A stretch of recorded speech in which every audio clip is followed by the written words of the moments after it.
he was predicting the end of all religion. Well, actually, that's just been a false prophecy. It's quite the opposite.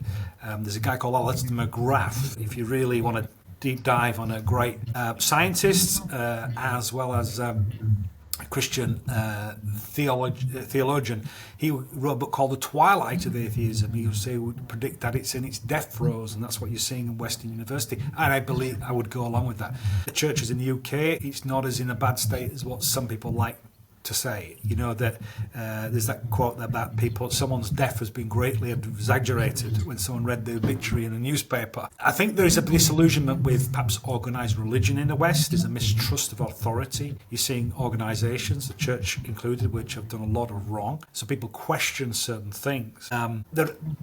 If there's going to be like a pantheistic kind of view that anything is morally okay, that's an anarchic kind of view. And where is any moral absolutes? And people sometimes, I think it comes back to a fundamental thing when it comes to faith, and particularly Christianity, is I would say there's a God who wants to give us the best way to live. And some of that comes with, this is not good for you. There's a better way for you to live. And some people don't like that.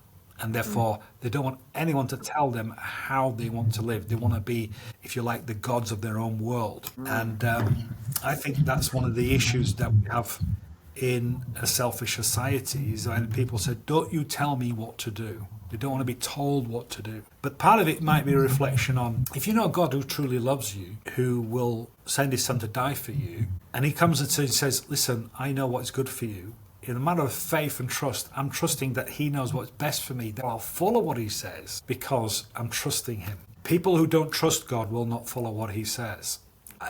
For being a Christian, a follower of Jesus, means sacrifices is things. I mean, Zach, I'll be honest with you, I never slept with my wife before we got married.